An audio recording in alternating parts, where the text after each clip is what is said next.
Happy Thursday morning, everybody. Welcome back to the podcast. I just got off an airplane from DC, Mexico, feeling refreshed, actually, and energized. It was a all-time good Dynamite Circle event. So many listeners of the pod were down there. There's 162 of us in attendance, and I would estimate about half with $1 million plus businesses. But overall, just the quality of entrepreneurship, professionalism, and importantly, the mindset.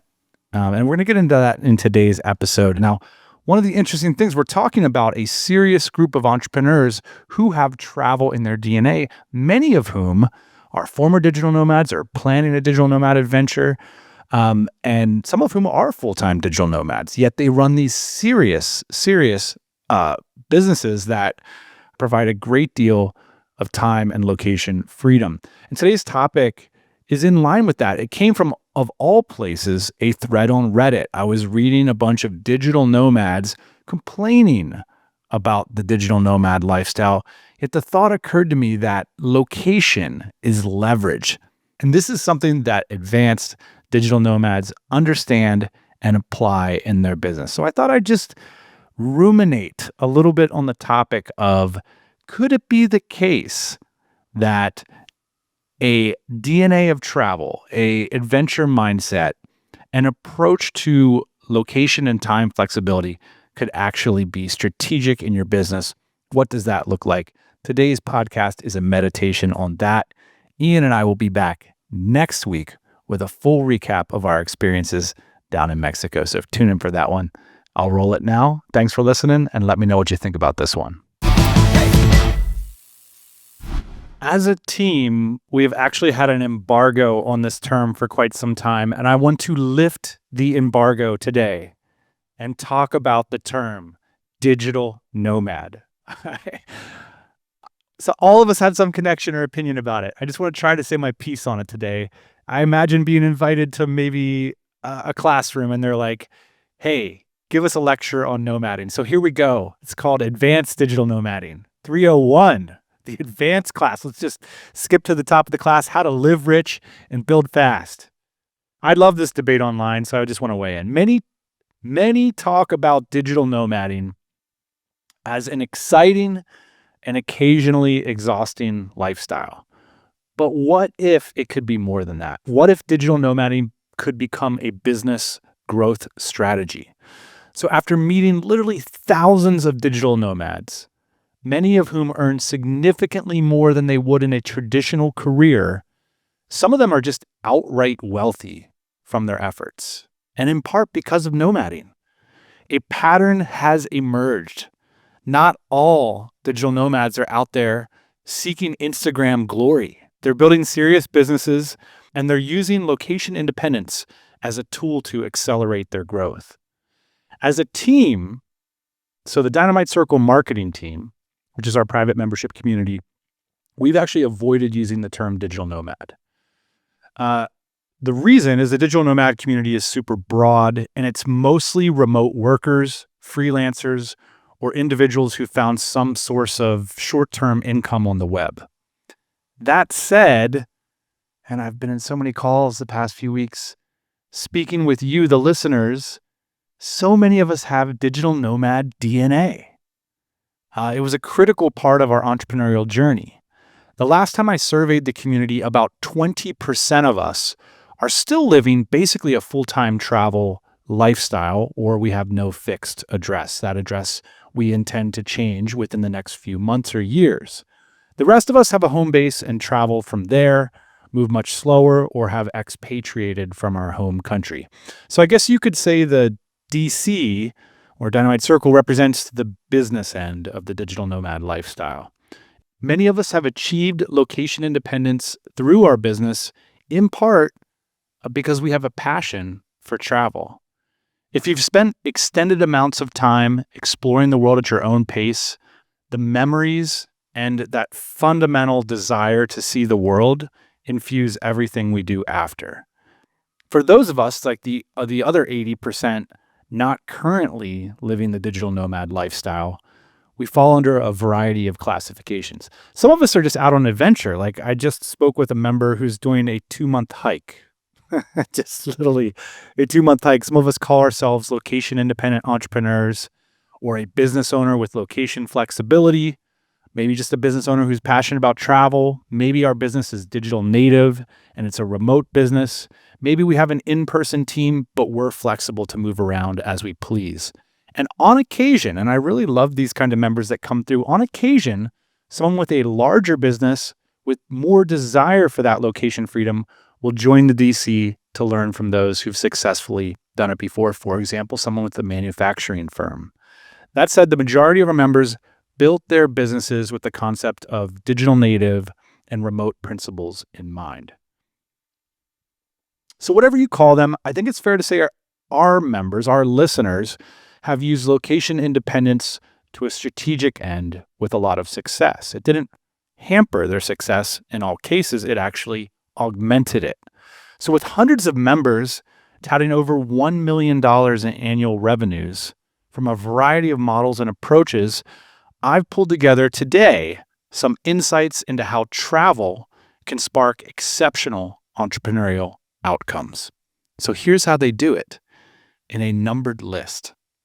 So number one, they create financial leverage by living where their money goes further. A good rule of thumb here is to locate somewhere where you earn 3 times the local professional salary. And it'll vary by country, but I typically will use for reference mid-range professional jobs like mechanical engineers or project managers, marketing managers, registered nurses, stuff like that. You could even toss in an attorney for good measure. But this opens up the door to a lot of things. So again, the rule of thumb is 3 times the average professional salary. Number one, you can save 20% or more of your annual take-home salary. We always want to drive this number up. Why? Because not everyone gets a big exit or a cash windfall from their entrepreneurial efforts. It's written about often in the personal finance space that the most reliable way to build wealth is to save and invest wisely. This is largely true for entrepreneurs and business owners as well. So although on occasion we're exposing ourselves to exits or cash windfalls, the most reliable way to change our financial station is to save wisely. And it's absolutely wild that travel can help you do this. Number two, under the financial category here is access to high quality services like childcare, home health, private health care, and much more. Many entrepreneurs select where to live where there's a high level of services that offer a great value in terms of getting their time back. This helps them focus their best energy on growing their business and not on managing the basics of daily life. Often, if your purchasing power is relatively low wherever you're living, we default to a DIY approach for all the day-to-day life logistics. Many advanced nomads avoid this altogether. You also have some extra cash lying around to fly to conferences, surround yourselves with top-tier peers, and maintain global relationships. More on that in the next point. And of course, enjoying the best of the local life wherever you are, from restaurants to clubs to world-class vacations, all while building business momentum. Now, this can also be a trap. So I'm going to get to the downfalls in a minute. And depending on your nationality, you might experience significant tax breaks. And this all leads back to your ability to save more and to have more of a cash pile to make smart investments in your business or in other assets. So at its core, I think advanced digital nomads are using geography as leverage to buy back time, to increase their level of focus, and to experience more optionality. Everybody talks about the lifestyle. All the debates are about that. But at the core of it, we're business people. What is the financial framework that we're operating under? You can completely change it through travel. Number two, they use their mobility to curate relationships. So one of the fastest ways to upgrade your thinking in your business is to upgrade the people you spend time with. And if you have more financial leverage, it's amazing the doors that can open up for you if you leverage this wisely. So advanced digital nomads use location freedom to do just that. They can use co-living or long-term travel with like-minded entrepreneurs. It's incredibly creative too, and useful to discover a broad range of global mindsets in moderation. Like the act of travel sparks entrepreneurial ideas everywhere because there's this automatic arbitrage like, oh, they don't have this here, they don't have this there. You start to see gaps and spaces and opportunities that gets your mind going. And a lot of people say, oh, it's hard to have friends in midlife. Well, become a digital nomad. It's easy to create friends in part because you have the time to spend a lot of time with people. If you're running your own business, it's incredible. You can, hey, let's go here for this weekend. Let's co-locate in this city for a month. Let's work on this project together. All those doors start to open up for you. Not to mention joining communities, conferences, and masterminds, especially with people with a clear vision, interesting approaches, and results. I do think it's important to have clarity around your results and your goals, no matter how small or how big. You can get on this conference bandwagon of the thing is going to conferences and not actually creating results in your own business and life. So that can be a little bit of a trap too, but I do think finding effective masterminds, conferences, events, communities, that door opens up once you have that financial leverage in the first piece. And then simply designing your weeks around things you love to do, midday surf sessions, deep conversations, strategic coffee meetings, or whatever. You have this freedom as a nomad, use it wisely. So when I first started nomading, I was over the moon about finding myself in a community who had flexibility and free time. Critique online is that the digital nomad lifestyle is isolating, right? But I think that advanced digital nomads use nomading as a social access strategy. And if you find the digital nomad lifestyle isolating, you're doing it wrong. Straight up. This is a social access strategy that's superpowered. They engineer their environment to be rich in energy, perspective, and ambition. So if you find yourself isolated, you're doing it 101. You're not doing it 301. And I don't know, I just imagine some people saying, okay, well, I did it and I felt isolated. What do I do? What do I do? Well, you got to get clear on what you're trying to accomplish.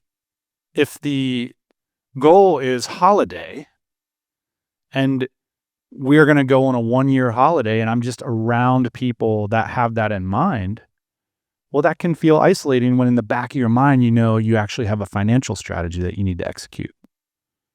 So that's the opportunity to make a change. You could do something like join the DC, but the DC has a revenue requirement and we look at everyone's business. And so everybody says, you're going to become the average of the 5 people you spend the most time in. The reason the rule of thumb is interesting is because people that are doing serious, interesting things want to hang out with other people who are doing serious, interesting things. So the first step to networking is always, what are you doing? How is it interesting? Can you express it clearly? And I can assure you that this isn't a matter of business size. It can be, surely, if you have an $8 million business and you have 80 employees and you're running it remotely, okay, you're in the door. But you can get in the door at 80,000, at 8,000 a month, at 800 a month. If you're clear about what you're doing, why you're doing it, you're passionate about it, you can express it clearly to others, and you have interesting knowledge about the topic.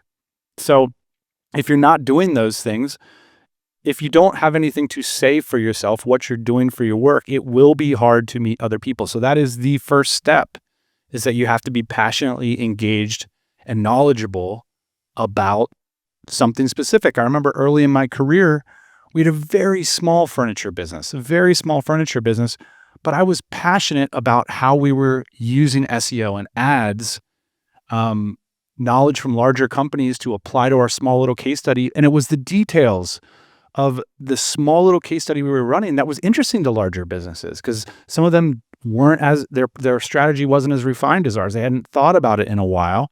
And even my small case study became interesting to them because I was clear about it. I was transparent, but they could see that I was invested and I was passionate. And so I was able to hang out with people with much larger businesses because they recognized me as someone like them, serious about results, serious about my business and trying to grow it. So if you just show up and try to flub your way through the thing, yeah, people don't want to hang out. But if you're specific and interested and passionate and clear about what you're doing, I think people want to be around that. We're moving on to point number 3. Just to recap, point number 1 was about financial leverage. Point number 2 was about curating relationships, not just letting it happen to you. Number 3, and this one is going to be wild, they choose places that serve their business goals, or you figure out how the environment can serve what you're doing. And this is the one where I'm reminded of the classic TLC 90s hit, Don't Go Chasing Waterfalls. It's like, whenever you're in a particular location, it's like, well, what can this do for my career? What can this do for my business? If I'm going to be here, our environment is such a big impact. And I see a lot of nomads, maybe that are not of the advanced variety, chasing the party, chasing the waterfall, chasing the tourist experience, versus why don't you use the opportunity to see what the business culture is, or to see what the expatriate culture is? How are people generating opportunities from the environment? I noticed this a lot because I felt like this was a clear dividing line. It's like, what are the reasons you're here? When I first went to Vietnam, it was because I was making money by generating investment prospectuses in Vietnam for U.S. investors. I was also hiring developers there. I realized that at the time that I could hire better developers in Philippines. So then I went to Manila and hired a team of 4 for our own company, and I hired for other people's companies as well. I was like, I'm going to be hiring for my own company, I might as well hire for other companies. There you go, opportunity. And yes, my savings rate was 20% because I'm living in the Philippines now. So it's like win-win all around. Then I heard about this place called Hong Kong. That sounds cool. Amazing food, amazing culture, probably the most breathtaking skyline I've ever personally seen. I decided to set up a business there. I helped other people set up businesses there, ended up saving a bunch in taxes because of that business. So there you go, opportunity. Also, right across the water from mainland China. So I was able to go over to Shenzhen, Guangzhou, visit our suppliers, also meet handfuls of e-commerce entrepreneurs. Sadly, nowadays, most of them aren't located in China anymore. We heard about Amazon before everybody knew about Amazon in terms of making an entrepreneurial career on Amazon. So that was an opportunity. Then I went to Bali, and I got to say, maybe a little bit more of a break in Bali, but when I look back on it, my creative output just like shot through the roof. When I just felt compelled to write and create all the time. And we had a group of friends.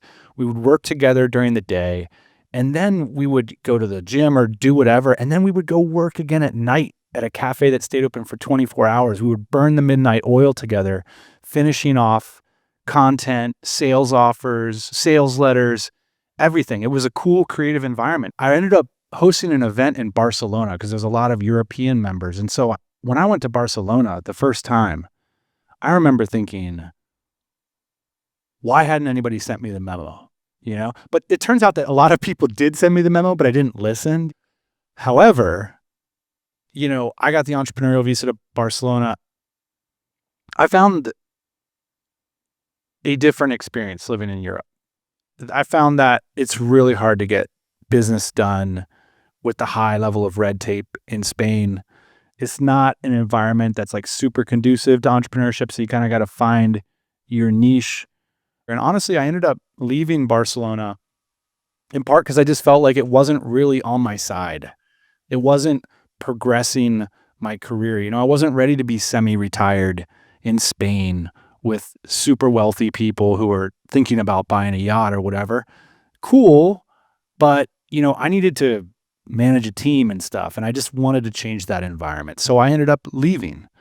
We're talking about choosing places that serve your goals. That's an awesome benefit that we have, and that's ultimately why I elected to leave Barcelona for the time being. Ultimately, I ended up final location here in Austin, Texas, where I'm recording this today. The downside of Austin is just as damn expensive. So if we're revisiting our rule of thumb of earning 3 times what a local professional makes, and I love that heuristic. I think you can violate it for good reasons, but if you want to have that high savings rate, if you want to make sure you're making something of the money you're making every year from your business, The downside of living in a place like Austin is that you have to get that net profit, that cash flow, that income up very, very high. However, there's, Podcast City USA, top tier entrepreneurial networks, and it's just, a really cool place to come if you want to hang out with lifestyle entrepreneurs. So clean air, great parks, tons to do. I look forward to the weekends, but it's expensive. And the reason I bring it up is maybe I'm curious. So what is your location doing for you? And I think that that's an important question that advanced digital nomads ask. A lot of folks have grown larger businesses and they say, I'm going to hang out in Spain. I'm going to go for a 2-month hike. I'm going to take my RV across Australia for 8 months. I recently spoke with a member doing that. And it's like, I'm happy to take the business hit because I did the opposite for a while. I grew this thing healthy enough that now I can take a step back. But if you're at the 101 phase and you're trying to get out the door and grow a business, why do that to yourself? Why make it harder to grow a business? Why not move somewhere where it's easier to grow a business? That's the advanced move. All right, number 4, they reduce lifestyle overhead by slowing down to a deliberate pace. So the commonly portrayed lifestyle of a digital nomad includes a backpack, a string of days, like I've been on the road for X number of days, and of course, Instagram shots of incredible locations. I think advanced nomads think deeply about the trade-off. So if your lifestyle gets in the way of the business, they simplify. It's way more likely that advanced location independent types have a medium or long-term base and are taking normal vacations versus packing up their entire rig and moving around every 3 weeks. So I've noticed that advanced digital nomads will often sort of focus on three key locations a year instead of 9, because they can maintain the stuff above, right? Like your financial leverage, you can maintain relationships. They'll do things like stay somewhere a minimum of 3 months, sometimes years. Sometimes they'll decide to become an expat and join a legal structure that is friendly to their business or their goals. They might plan short-term side trips rather than full-time movement. So the advanced nomad slows that rhythm down, their focus sharpens, and their business grows. So the prototypical digital nomad will increase their lifestyle overhead if they're moving around too frequently. If you're always worried about what chair you're sitting in or what Wi-Fi you're going to get on, if every other week you're simply having to determine the basics, this can be fun for a while, but ultimately it's simply a waste of energy. And you're spending a lot of your time focused on trivial lifestyle challenges. Now, this is just something to be conscious of. I know this is an obvious point, but I've felt both sides of it. It is the case that minimalism, getting everything in a backpack, and if your life is super simple, hey, Wi-Fi and chair aren't the challenge. I just want to spark the creativity, meet as many people as possible. I think you can do both sides. The key thing is like the right way to do this, it's not out there. So that's being clear about your goals and what you're trying to accomplish. And, how am I spending my day-to-day time? Let's leverage nomading to spend it better, not the opposite. And I just want to say this too, because we're talking about advanced digital nomads. Like, what's interesting about speaking with a lot of people who nomaded for years and then they've built a home base or whatever is that nomadic DNA. It just stays with us. That's the reason I wanted to talk about digital nomading, is because speaking with people who have homes and offices and employees and all this stuff, man, we all value the time we spent nomading. We always are thinking about our next trip, and that global mindset affects everything we do. So if you're thinking about going out and nomading, it's the best. Yeah, you should do that. We covered what advanced digital nomads do in 4 points. Let me review. They create financial leverage. They use their mobility to curate relationships. They choose places that serve their business goals. And they reduce lifestyle overhead by slowing down and moving at a deliberate pace. Okay, so avoiding the downsides of nomadic life, what to look out for. We've already covered sort of like the basic level, but here's some more maybe concerning ones that could come up down the road. So the first is like, give yourself a timeline on this thing. Like, give yourself a year and ask yourself if you are achieving your goals faster or slower. It's, going nomading isn't necessarily like, it doesn't need to be like you're stepping outside of your life. Like it's this big resume gap, you're off the grid, and we're not tracking. Many advanced digital nomads do this precisely to track, to advance. And that's what we've been talking about this whole conversation. So ask yourself after a year, you should be getting good business feedback and results within a year. If your new environment is or lifestyle is working against you, you're doing something wrong. Like this should help. That's the idea of advanced nomading, is moving somewhere, nomading, putting everything in a backpack or whatever. It should sharpen your focus. It should improve your network. Your finances should be better. If they're worse, you might be doing something wrong here. The second is currency risk. I think the way people talk about it is like, you can't afford to go back home. That's like the thing people talk about and call it expatriate circles. At the beginning, there's this like seductive tool of currency leverage. Like I'm selling stuff in sort of like a strong currency and I'm spending in a weaker currency. And as your business grows, you can reverse stair-step your way back up to consuming in a strong currency. So we're looking for that 3x leverage on a professional salary, because at the end of the day, all wealth is relative, right? If you have more money relative to people around you, you have higher consumer leverage. And a lot of our lives are based around basic consumption and basic financial leverage. And that comes down to consumption at the end of the day, buying goods, services, time, employees, etc. And so the reality is that most hardcore nomads stop nomading within 5 years, and a very large majority would like the ability and the opportunity to have the financial leverage to return to their home country.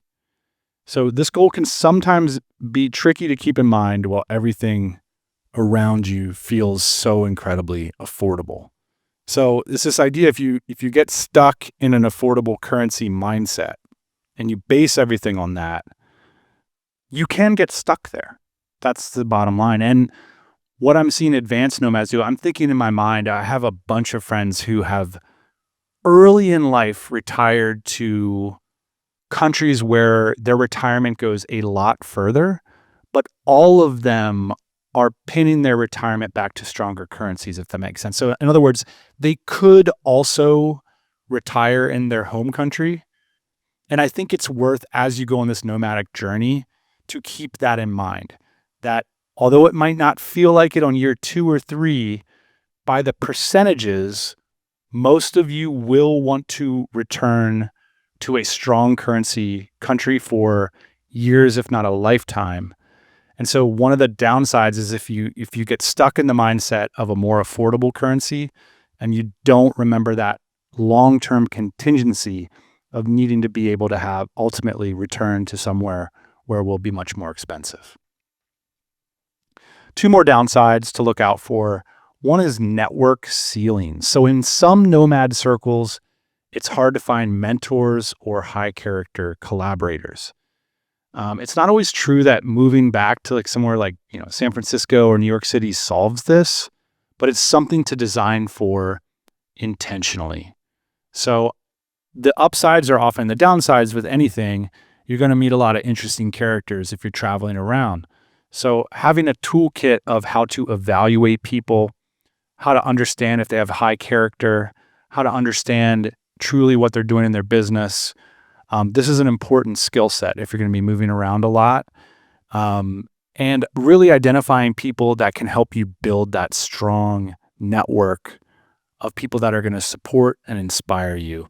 There's just a little bit of a heightened importance on that when you're nomading versus when it can be more handed to you if you're in a traditional career. And then finally, a downside can be finding a partner, a life partner. A lot of nomads will go nomading with a partner. If you're going single and you're thinking about finding a partner in countries that you might only be in short term, this can really introduce a lot of complexity, particularly now you're not just marrying a partner, you're marrying a passport and a country. And so it just adds a lot of complexity. And so being intentional about that, can be very, very challenging. And so there's obviously this topic is deep and endless. But a lot of, nomads will, for example, locate where the probability of their business outcomes is very high, but the probability of their partnership outcomes are less good. And so then what do you do in that situation? How do you deal with it? Just something to be aware of if you're single and you're nomading and you ultimately want a life partner, that should be part of your plan too. Like, where are you going to locate yourself that you have a higher chance of meeting someone that can be a great partner for you? Because I don't think I've ever said this on this podcast, but I'm a little bit older now, and who you choose as a life partner it's up there, like top 3 life decisions.